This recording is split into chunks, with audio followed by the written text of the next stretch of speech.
Jour. Nuit. Épisode numéro 3. Jour. Nuit. Le temps. Jour. Nuit. 49 jours. Ce n'est pas moins de 1008 heures, de 60 480 minutes, ou de 3 628 800 secondes. Nom de Zeus. C'est vrai qu'il m'est arrivé de dire que j'aimerais mettre le monde en pause. Juste un peu, histoire de m'occuper de tout ce que je laissais de côté depuis des lustres. Ça y est, j'en ai marre. Mais c'était une manière de parler. Je m'attendais pas à être prise au mot. Non, moi je crois qu'il faut que vous arrêtiez d'essayer de dire des trucs. Alors certes, au début, on a cette profusion de temps qui nous saute à la gueule. Et soudain, tout ce qu'on repoussait par manque de ces précieuses minutes de disponibilité devient envisageable. Sans bien comprendre comment, d'un coup, les conditions parfaites pour lancer le tournage d'un remake de l'ensemble des émissions télé-réalité maison de M6 sont réunies. Valérie Damido nous habite lorsque l'on décide d'installer l'étagère qui traînait derrière notre bureau depuis 9 mois.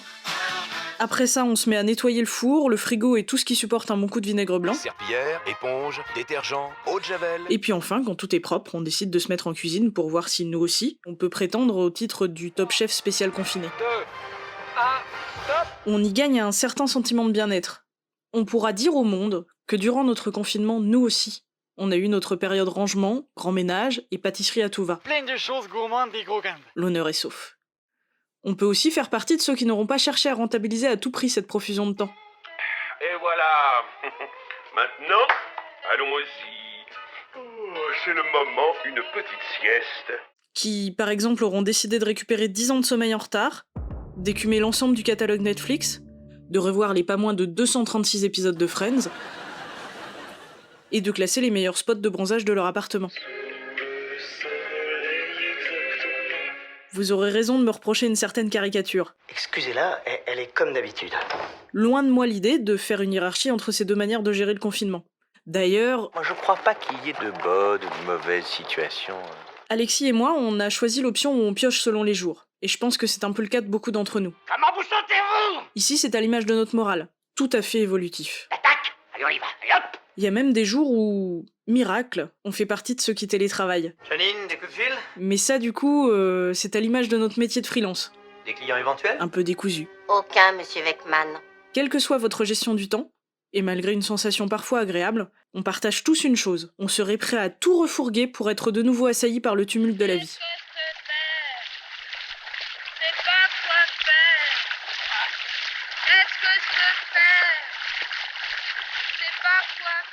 Finalement, le temps, c'est pas aussi bien qu'on l'aurait cru.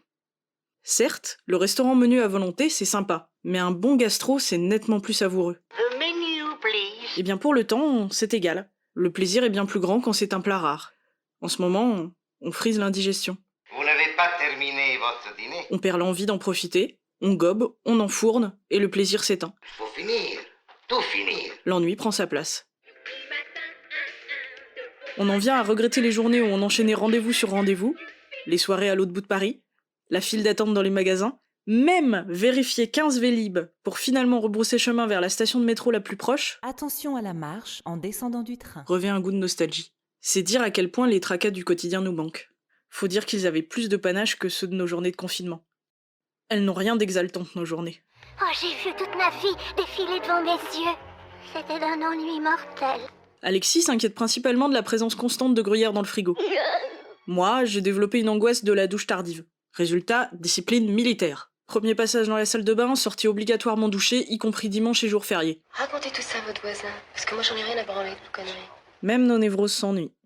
Il manquerait plus qu'ils me prennent l'idée de raconter ma vie dans un podcast, et là on serait mal. Qu'est-ce qu'il dirait ton Montaigne, hein? Je te dis, Montaigne, il dirait qu'on est dans la merde. Dans la merde.